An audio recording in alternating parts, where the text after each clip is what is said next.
Bismillahirrahmanirrahim. Assalamualaikum warahmatullahi wabarakatuh. Alhamdulillah, wassalatu wassalamu ala rasulillah, wala hawla wala quwata illa billah. Pagi ini hari Ahad ya, 28 Februari 2021. Ya, saya menulis artikel tentang judulnya itu sama dengan artikel yang lama, tapi saya perbaharui lagi, saya ringkas lagi supaya lebih tajam dan lebih mudah difahami.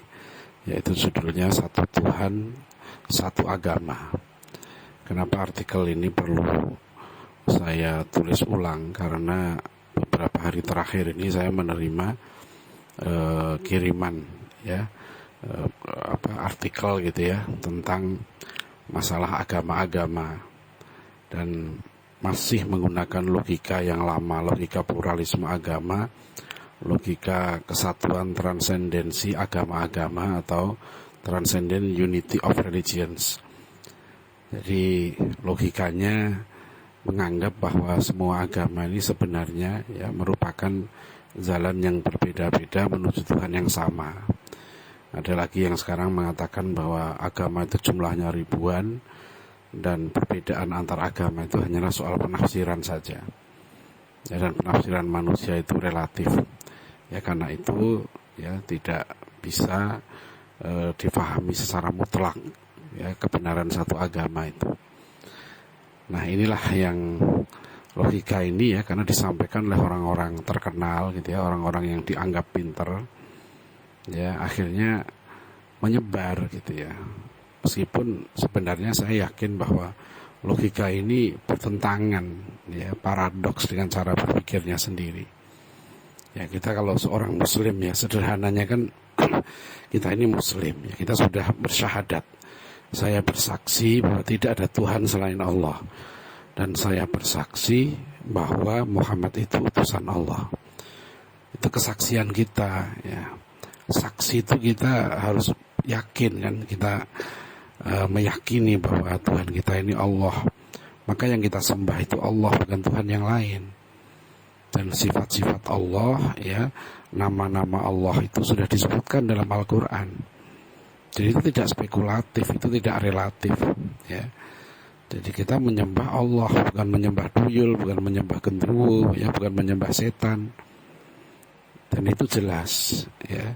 Jadi tidak relatif, itu pasti.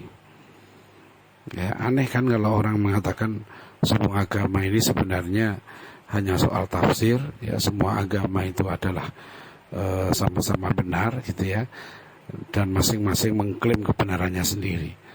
Ya, kita nggak bisa begitu kan. Kalau kita ini meyakini Nabi Muhammad SAW itu sebagai Nabi yang terakhir, beliau telah diutus oleh Allah ya sebagai Nabi yang terakhir, maka keyakinan kita pasti yang mengatakan bahwa orang yang menolak kenabian Muhammad SAW adalah salah. Keyakinan yang mengingkari ya bukti-bukti kenabian Rasulullah Muhammad SAW itu pasti keyakinan yang salah. Ya, itu kan yang ditegaskan dalam surat Ali Imran ayat 19. Ya, inna dina indallahil Islam. Sesungguhnya ad-din satu-satunya yang diakui Allah itu hanya Islam. Ya, wa makhtalafal ladzina utul kitaba illa min ba'di ma ja'ahumul ilmu baghyan bainahum. Ya, tidaklah kaum ahlul kitab Yahudi dan Nasrani ya itu berselisih, bertengkar kecuali setelah datangnya ilmu pada mereka, yaitu bukti-bukti yang meyakinkan akan kebenaran ya kenabian Muhammad SAW.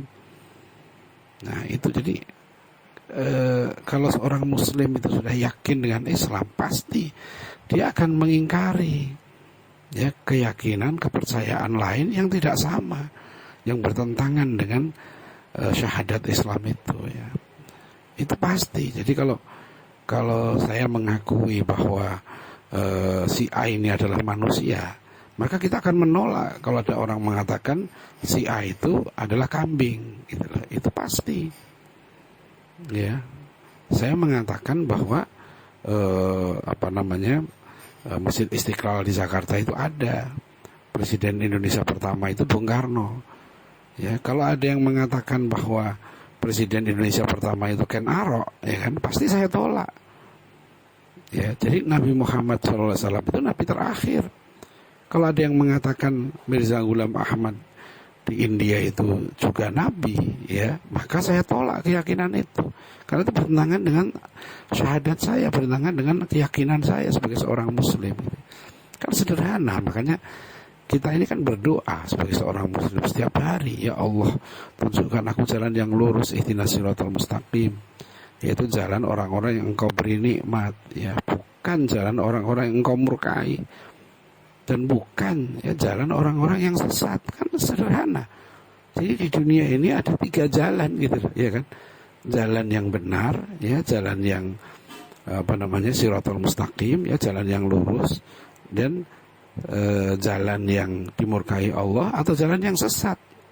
Kan tidak semua jalan itu benar gitu ya. Orang Islam baca doanya begitu setiap hari dalam sholat, berulang kali kita berdoa begitu. Terus tiba-tiba mengatakan semua agama itu merupakan jalan yang benar, ya, seperti sungai-sungai yang mengalir ke laut yang sama. Logika ini aja salah. Ya, tidak semua sungai mengalir ke laut, gitu kan? Banyak sungai yang kering, banyak sungai yang busuk. Ya, jadi ini yang aneh ya. Tapi ya kita sabarlah ya menerima paham-paham seperti ini ya. Kalau orang mengatakan ya soal tafsir itu beda-beda, nah ini menunjukkan ya orang ini tidak paham ya tentang hakikat ilmu tafsir itu sendiri. Tidak semua tafsir itu relatif, ada tafsir yang mutlak kebenarannya dan nggak boleh berbeda. Al-Quran mengharamkan khinzir, ya. Khinzir itu apa? Semua penafsir, semua ulama pasti tafsirnya cuma satu. Khinzir itu babi. Ya, kalau ada orang yang menafsirkan khinzir itu adalah ayam, nah itu pasti salah.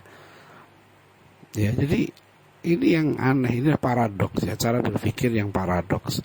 Sebetulnya dia tidak tahu ya, tapi tidak tahu kalau dia tidak tahu. Ini yang dikatakan sebagai orang yang rajulun la yadri wa la yadri annahu la yadri. Ya, jadi sebaiknya yang begini-begini gitu ya, itu hati-hati kita menerima ya, karena paham-paham begini terus disebarkan ya, kasihan sebenarnya ya, dan kasihan lagi karena logika itu bertentangan dengan dirinya sendiri ya. Dia masih belum selesai dengan dirinya tapi sudah menyebarkan paham-paham yang membuat orang ragu ya, sampai meragukan. Kan katanya agama-agama ini banyak ya, orang Islam ini banyak, tapi kenyataannya Islam itu kenapa bukan merupakan negara yang paling jujur, negeri Muslim itu negara yang paling makmur, negara paling bahagia gitu ya. Itu kan jawabannya sederhana ya, para ulama kita sudah tahu jawabannya, karena orang Islam meninggalkan ajaran Islam itu sendiri. Jadi kalau orang Islam ini mengikuti contoh Rasulullah SAW, ya pasti umat Islam itu menjadi umat yang unggul, pasti umat Islam menjadi umat yang paling hebat. Ya, kalau orang Islam itu beriman, bertakwa, berakhlak mulia, pasti mereka jadi orang yang jujur, bekerja keras, ya, orang yang tidak dengki, tidak sombong, ya, orang yang tidak hubud dunia, ya, tapi dia bekerja keras di dunia ini untuk menjadi yang terbaik, ya, tidak menjadi orang yang lemah, gitu ya. Itu kan sudah jelas, ya.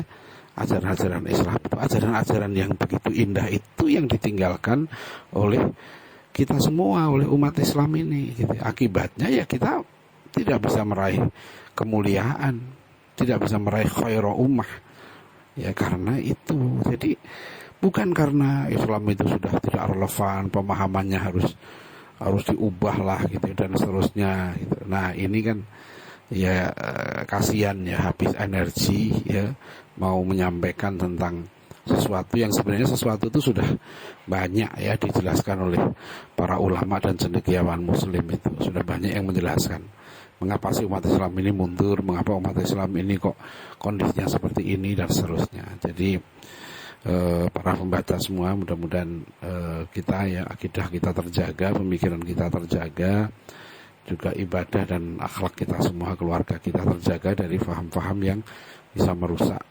keimanan dan akhlakul karimah kita semua. Ya, mudah-mudahan Allah melindungi kita. Ya, billahi taufik wal hidayah. Assalamualaikum warahmatullahi wabarakatuh.